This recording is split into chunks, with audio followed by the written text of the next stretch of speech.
Kaziranga eco camp থেকে সকলকে জানাই শুভ সকাল।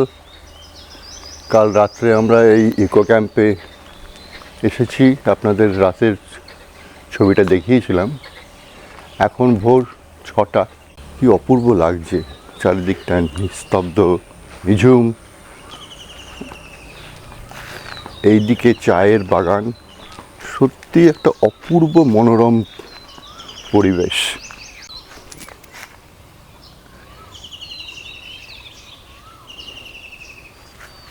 আজকে আমরা সকাল 7টায় এখানে কোহরা রেঞ্জ, মানে সেন্ট্রাল রেঞ্জ কোহরা, সেখানে থেকে জিপ সাফারি করব। 2 ঘন্টার জিপ সাফারি। জিপ সাফারির জন্য অপেক্ষা করতে করতে বাইরের এই প্রাকৃতিক সৌন্দর্যটা একটু ঘুরে দেখছি, কারণ এরপর জিপ সাফারি থেকে ফিরে আমাদের ভালুকপংয়ের উদ্দেশ্যে রওনা দিতে হবে। ঠিক সকাল 7টায় জিপ আমাদের নিয়ে ছুটে চলল কোহরা রেঞ্জের সেই জায়গায় যেখান থেকে জিপ সাফারির পারমিশন দেওয়া হবে। যার জিপ নিয়ে আমি এই সাফারিটা করছি তার নাম এবং ফোন নাম্বার আমি ডেসক্রিপশন বক্সে দিয়ে দেব। এখানে প্রসঙ্গত বলে রাখি যে এনার কন্ট্যাক্ট নাম্বার আমাকে দিয়েছে সিলভার লাইন ট্রাভেলস, যাদের থেকে আমি গাড়ি ভাড়া নিয়েছি এই আসাম এবং অরুণাচল প্রদেশ ট্রিপের জন্য। তবে আপনারা যদি মনে করেন আপনারা যে হোটেলে কাজিরাঙ্গায় থাকবেন সেখান থেকেও আপনারা এই জিপ সাফারি বুক করতে পারেন।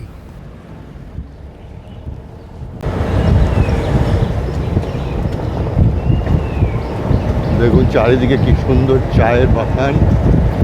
ও বিউটিফুল, দারুণ লাগছে। এখান থেকে টিকিট এবং পারমিশন নিয়ে আমরা রওনা দিলাম যেখান থেকে আমাদের গেম রাইড শুরু হবে। এই হচ্ছে সেই জায়গা যেখান থেকে আমাদের গেম রাইড শুরু হতে চলেছে, কোহরা রেঞ্জ।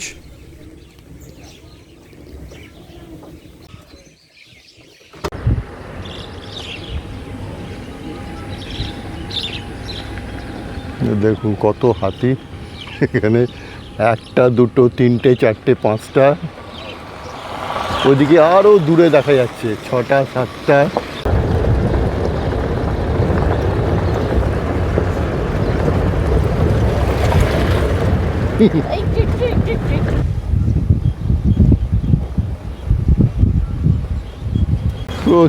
প্রচুর হাতি দেখা যাচ্ছে, দারুণ। এই বেগুনি ফুলগুলো কি? এটা এগুলো এই যে স্পাইডার ফ্লাওয়ার বলে এগুলোকে একটু দাঁড়ান, তার ছবি একটা করে ফটো।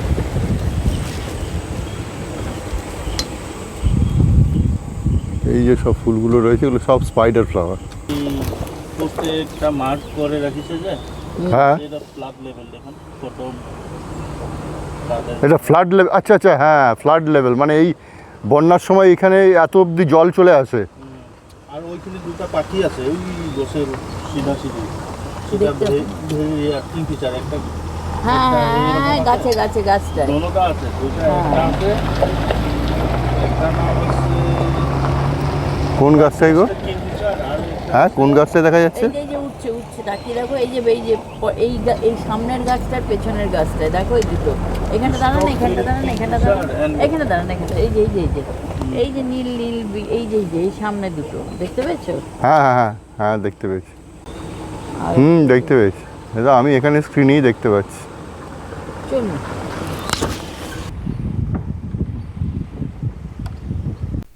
প্রসঙ্গত বলে রাখি জিপ ভাড়া হচ্ছে 2200 টাকা পড়েছে, জাঙ্গল এন্ট্রি ফি 648, আর ক্যামেরার ভাড়া হচ্ছে এখানে 100 টাকা, অ্যাকশন ক্যামেরা 1000 টাকা, আর মোবাইলের ক্ষেত্রে কোনো চার্জ নেই। তো আমি ক্যামেরা তো আনিনি, ভুলে গেছি আনতে। অ্যাকশন ক্যামেরা আমি রেজিস্ট্রি করিনি, কেননা অ্যাকশন ক্যামেরায় অ্যানুয়াল স্পটিং খুব একটা ভালো হয় না, তাই পুরোটাই আমি মোবাইলে তুলেছি। দেখুন এক পাল হরিণ, হ্যাঁ এগুলোকে 12 সিং হরিণ বলে। সেটা আপনি দাঁড়ান, তাহলে নাহলে দৌড়লে এত ছবি উঠবে না।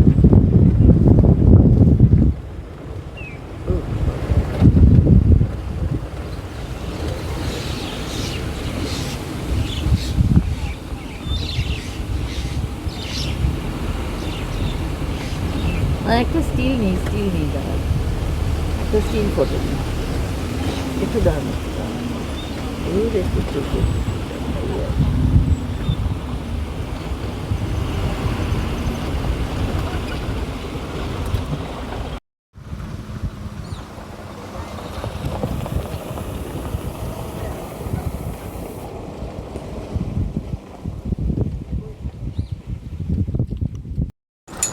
ওই গর্তের মধ্যে, গাছের ওই গর্তের মধ্যে বসে আছে পাইথন। ও একটু যদি বেরোতো। ওই 3 মিটার মতো, ও বেরিয়েছিল। হ্যাঁ 3 মিটার মতন লম্বা আছে। ও বাবা, তার মানে বিশাল। এই দেখা যাচ্ছে মানে ওর বডির একটা ঝলক দেখা যাচ্ছে আর কি। বডির একটা ঝলক দেখতে পেয়েছে। কখন ডিম পেড়েছে। হ্যাঁ তাই হবে। ওই দূরে দেখুন একটা এশিয়ান ওয়াইল্ড বাফেলো দেখা যাচ্ছে।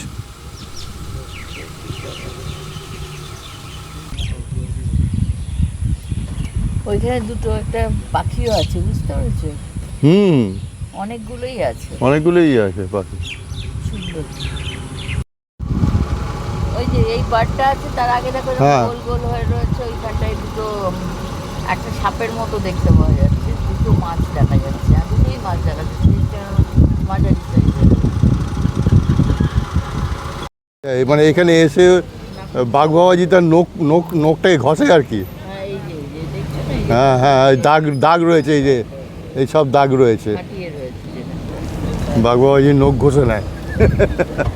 তো ওরা কি করবে, ওদের তো আর নেল কাটার নেই, নেল পলি, ওরা ওদের নেলটাকে তো ঠিক করতে হবে ওদেরকে। জোকস অ্যাপার্ট, বাঘ তার নখ ধারালো করা ছাড়াও তাদের এলাকা চিহ্নিত করার জন্য গাছের ছাল আঁচড়ায়। উঁচু আঁচড়ের দাগগুলো একটি বাঘের আকার এবং তার শক্তির প্রকাশ করে, যা অন্য বাঘের জন্য একটা সতর্কতা হিসাবে কাজ করে। রিভার জঙ্গলের ভিতরে, আচ্ছা, এটার নাম আছে ডিপলু রিভার। কি রিভার? ডিপলু, ডিপলু রিভার। আচ্ছা, এই জঙ্গলের মধ্যে এইটাই একমাত্র রিভার। হ্যাঁ মানে এইখানে সব বিকেলবেলা। ডিপলু রিভার। হ্যাঁ হ্যাঁ, এখানে তুমি মানে বাঘ ঠাক সবই আসে আর কি হ্যাঁ হ্যাঁ। জল খেতে। এখানে ছোট ছোট পশু আছে, টোটাই যাচ্ছে। ও এই এই গছের উপরে এই তো এই তো এই তো এই তো ডালের উপরে বসে। হ্যাঁ, ডালের উপর। এই যে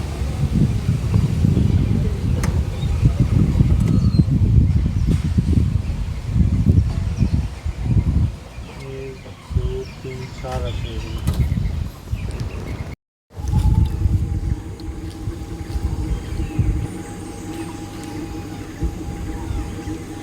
হ্যাঁ, ময়ূরকণ্ঠী কালার আছে। হুম। এটা আবার একটু মোড়া মোড়া করে।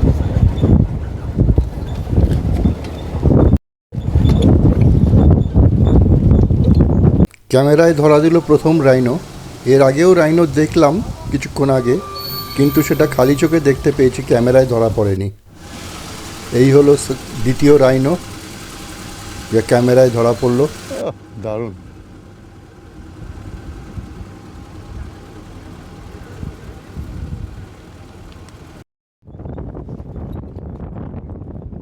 এটা একটা পানকৌড়ি।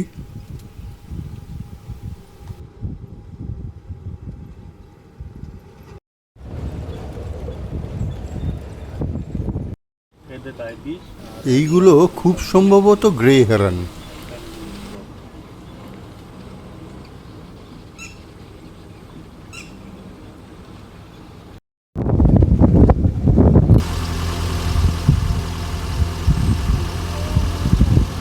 ভয় পালাচ্ছে। বাপরে, চেহারা চেহারা।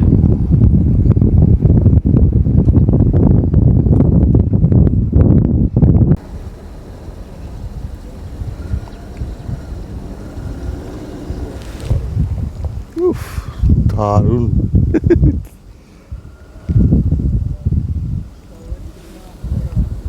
हॉर्नটা নেই তো। হ্যাঁ इसका हॉर्न की किधर गया? नहीं वो टूट जाता है फाइटिंग होता है ना ओ अच्छा।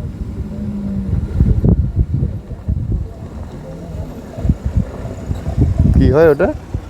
ওই মার করতে গিয়ে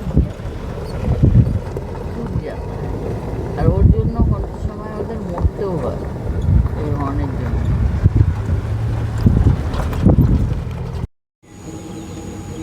नहीं एक এই যে আরেকটা সেইখানে এই যে। ও আচ্ছা আচ্ছা আচ্ছা, হ্যাঁ হ্যাঁ।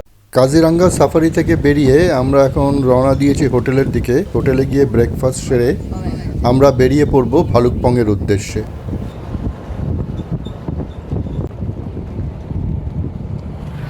হোটেল থেকে চেক আউট করে আমরা এখন ভালুকপংয়ের উদ্দেশ্যে রওনা দিয়েছি। পথে দেখে নেব কাজিরাঙ্গা অর্কিড পার্ক।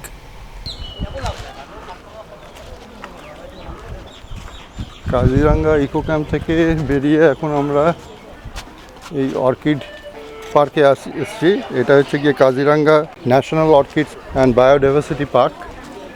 এখানে হরেক রকমের অর্কিড রাখা আছে। Welcome to Kaziranga national orchid and biodiversity park. জায়গাটার নাম দুর্গাপুর। সামনে খড়ের ছাউনি দেওয়া যে ঘরটি সেটি হচ্ছে টিকিট কাউন্টার। 200 টাকা করে টিকিট কেটে আমরা প্রবেশ করলাম অর্কিড পার্কে। কৃষক মুক্তি সংগ্রাম সমিতি দ্বারা পরিচালিত এই অর্কিড পার্কটি অসমের গোলঘাট জেলায় অবস্থিত এবং এটি অর্কিডের বিশাল সংগ্রহের জন্য পরিচিত। এখানে রয়েছে 500টিরও বেশি প্রজাতির বন্য অর্কিড, 132 ধরনের ফল ও সবজি, 46 ধরনের বাঁশ এবং 12 ধরনের বেত। এই পার্কে বিভিন্ন স্থানীয় প্রজাতির মাছও আছে। এখানে স্থানীয় ফুল ও ফলের জন্য একটা বাগান, একটি ক্যাকটাস প্রজাতির প্রদর্শনী কক্ষ এবং স্থানীয় প্রজাতির গাছ সহ একটি বিস্তৃত বন রয়েছে। পার্কটিতে একটি ধান জাদুঘর, একটি ঔষধি গাছের বাগান এবং একটি পণ্য বিক্রয় কেন্দ্রও রয়েছে। এই অর্কিডটির নাম ডেনড্রোবিয়াম থাইসিফ্লোরাম।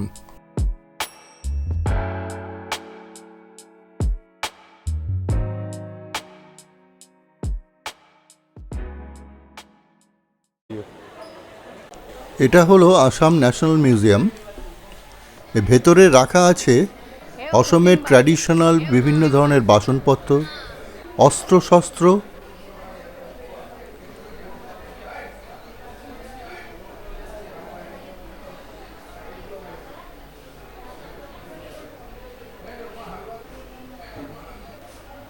এখানে রাখা আছে বিভিন্ন ধরনের মাছ ধরার ট্র্যাপ।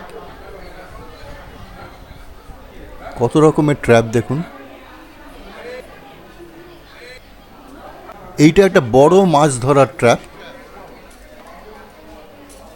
এখানে দেখুন কত সুন্দর সব টেরাকোটার জিনিস।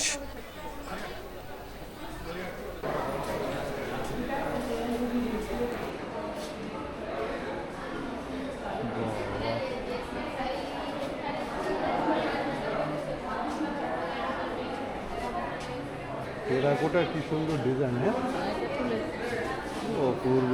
সব দেখো। হ্যাঁ চলো এবারে। আর এইগুলো হলো অসমের হাতে বোনা মেখলা চাদর। সুন্দরভাবে সব কিছু এখানে ডিসপ্লে করা আছে।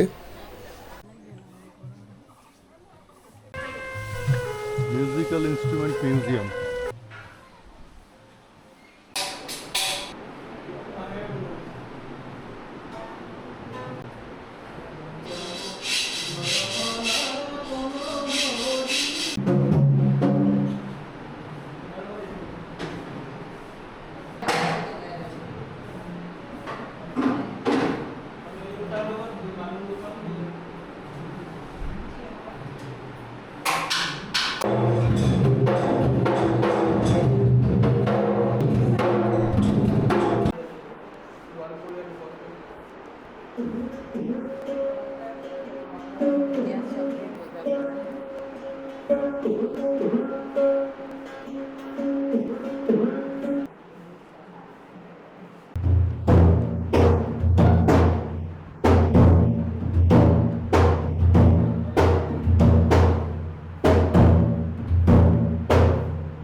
কাজিরাঙ্গা এম্পোরিয়াম।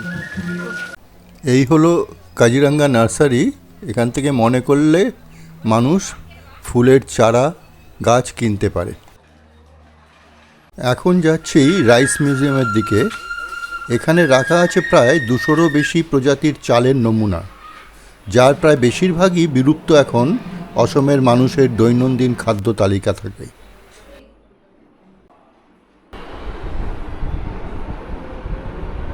আপনি কি এখানকার দেখভালে আছেন?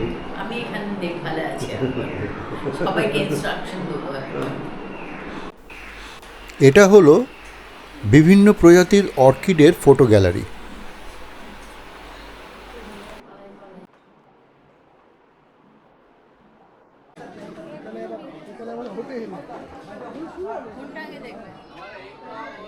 যেটা হোক, আমরা এখন ক্যাকটাস পার্কে ঢুকেছি। আছে অনেক ধরনের ক্যাকটাস, কিন্তু তোমার গ্যাংটক আর ইয়ের ওইগুলো আরো গ্যাংটকে এরকম ঝুড়ি বসানো, ঝুড়ি ঝুড়ি বসানো। এই যে এইগুলো তবলার মতো, এগুলো কত উঠানো। আর গরম লাগছে, জল চেষ্টা করছি।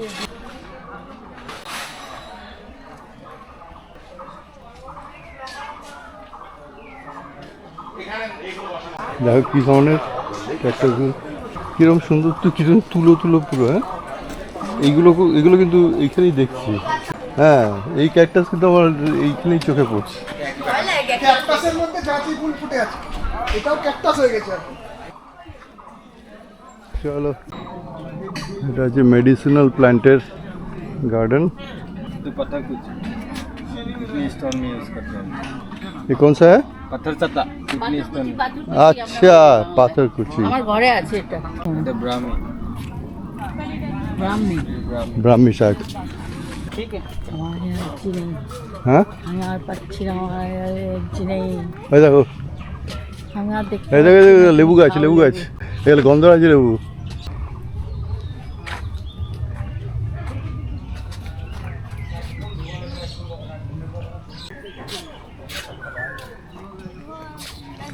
হাড় জোড়ার জন্য, হ্যাঁ, হাড় জোড়া লাগানোর জন্য।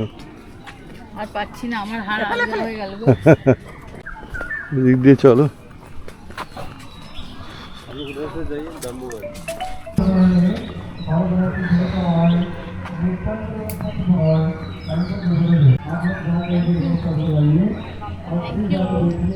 এই হলো কাজিরাঙ্গা ব্যাম্বু পার্ক, যেখানে 46 ধরনের বাঁশ পাওয়া যায়।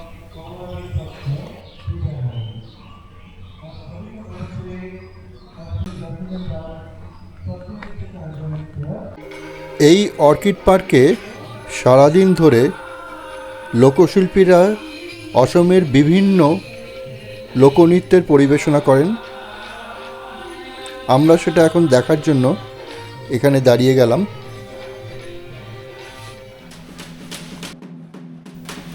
এই হলো অসমের ট্র্যাডিশনাল ব্যাম্বু ড্যান্স।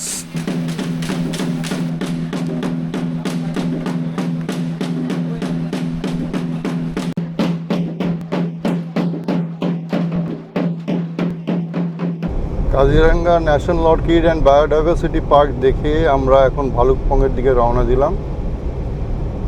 ভালুকপং कितना टाइम लगेगा? 3-3.5 घंटा? 3 घंटा। 3 घंटा लगेगा। আমরা ওখানে মাঝখানে একটু দাঁড়িয়ে হ্যাঁ, একটু মাঝখানে ভালো জায়গা, ভালো স্পট, সেগুলো একটু দাঁড়িয়েই যাব, সুতরাং আরও একটু টাইম লাগবে আশা করা যায়।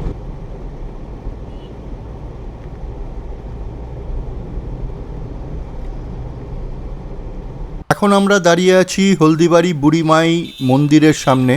এটি অসমের গোলঘাট জেলার জাতীয় সড়ক NH 37-এর ওপর কাজিরাঙ্গার কাছে অবস্থিত। বুড়িমায়ের মন্দিরকে ঐশ্বরিক রক্ষক হিসাবে সম্মান করা হয়। বিশ্বাস করা হয় উনি কাজিরাঙ্গার প্রাণীদের রক্ষা করেন এবং ব্যস্ত মহাসড়কে ভ্রমণকারীদের আশীর্বাদ করেন। এর সামনে যে পাথরটি, এটি সরানো হয়নি কারণ এখানকার মানুষের বিশ্বাস এটি বুড়িমায়ের সিংহাসন, যেখানে উনি রাত্রিবেলা এসে বসেন এবং চারিদিকের সুরক্ষা নিশ্চিত করেন।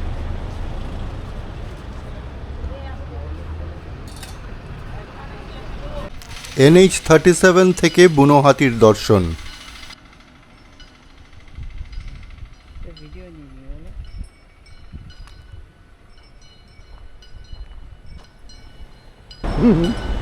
ও দুটোকেও তুলে দিই।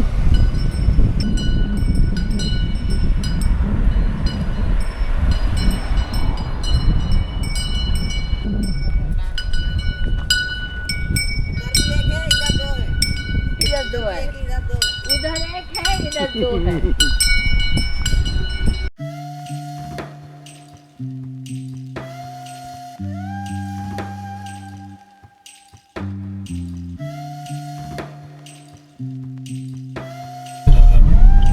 ये गुवाहाटी है सर। अच्छा, ये सीधा चला जा रहा है गुवाहाटी, और ये तेजपुर हो गया। ये तेजपुर होकर इस रास्ता तेजपुर होकर जाता है।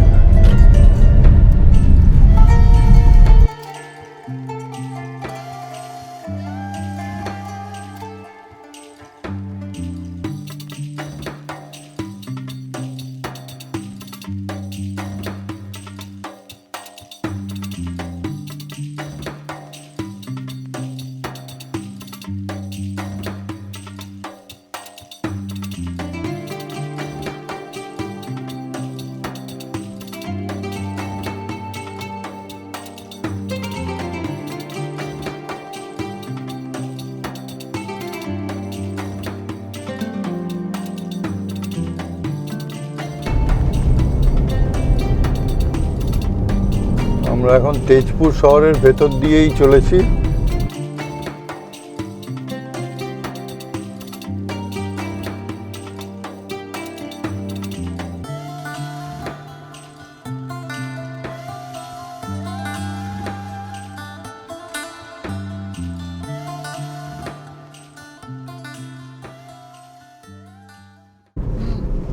अबे আর টুকটাক মুখ চালানো যেতে পারে।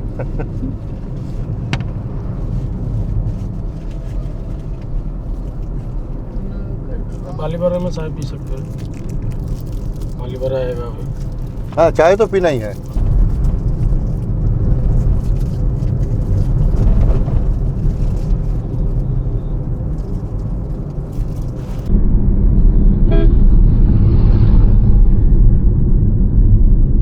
ये बलीपाड़ा, जी यहाँ चाय का कोई मिलेगा? हाँ मिलेगा सर। हाँ, अभी थोड़ा चाय पीना है, नहीं तो नींद आ रहा है बहुत। চলো নামা যাক তাহলে, একটু যদি চা পাওয়া যায় আর নোনতা কিছু পাওয়া যায় যদি।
এই নামেরি ন্যাশনাল পার্কের মধ্যে দিয়ে যে নদীটি এই বয়ে চলেছে এটাকে কামেং নদী বলে। এটা অরুণাচল প্রদেশে কামেং নদী হিসাবে নামের, আর এটাই অসমে গিয়ে এটার নাম হয় জিয়াভারেলি। এই কামেং নদীর ওই পাশটায় হচ্ছে গিয়ে অ্যাকচুয়ালি নামেরি ন্যাশনাল পার্ক। জায়গাটা অপূর্ব লাগছে, জায়গাটা অপূর্ব। এত নোংরা করে রেখেছে আর কিছু না। এ তো মানুষের ইয়েই হচ্ছে গিয়ে ধর্ম না আমাদের, যে আমরা কোনো সুন্দর জিনিসটাকে সুন্দর রাখার চেষ্টা করি না। কি অবস্থা, মানে আমি সেটাই ভাবছি যে ছবি তোলা মানে কিভাবে চারিদিকে লোকে কি কি কি না ফেলেছে, বোতল, কাগজ, হ্যাঁ, নোংরা কাটিয়ে ছবি তোলা যাচ্ছে না, মানে নোংরাটা বাদ দিয়ে যে ছবিটা প্রকৃতিকে তুলে- যত রকমভাবে দূষণ করা যায় তার সব রকমই চেষ্টা। আচ্ছা, ওর একটা জিনিস বলে রাখি, অরুণাচল প্রদেশে এন্ট্রি করতে গেলে ইনার লাইন পারমিট লাগে। হ্যাঁ, এবার এই ইনার লাইন পারমিট আপনারা অনলাইন কিংবা অফলাইনে করতে পারেন। অনলাইনে যে ইনার লাইন পারমিট সেটাকে বলা হয় EILP দিয়ে। অনলাইনের ইনার লাইন পারমিটের যে ওয়েবসাইট সেটা আমি আমার ডেসক্রিপশন বক্সে দিয়ে দেবো। আপনি ইনার লাইন পারমিট করতে গেলে আপনার পাসপোর্ট সাইজ ফটো লাগবে, ওখানে কিছু ডাইমেনশনস দেওয়া আছে এবং কত কেবির হবে সেগুলো সব মেনশন করা থাকে, তার মধ্যেই করতে হবে।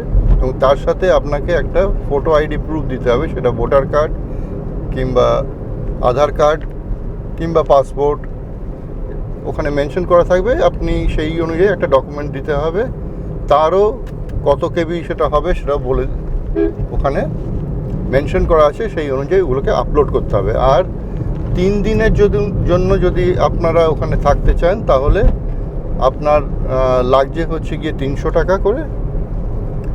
আর 3 দিনের অধিক, ম্যাক্সিমাম 14 দিন অবধি আপনাকে থাকবার পারমিশন দেবে। 3 দিনের অধিক হলেই 500 টাকা করে পার হেড। এই হচ্ছে ভালুকপংয়ের এন্ট্রি পয়েন্ট।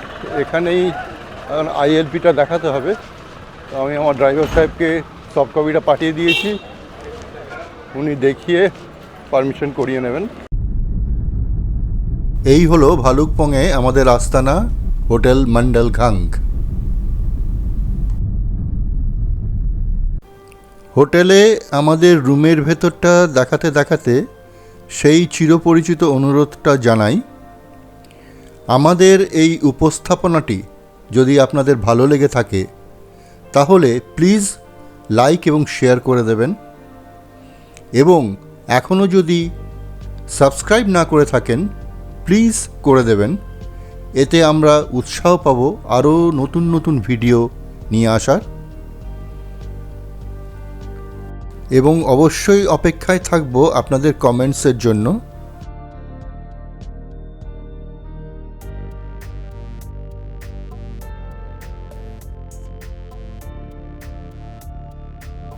আজকের মতন ভালুকপং থেকে সকলকে শুভরাত্রি জানিয়ে সাইন অফ করলাম।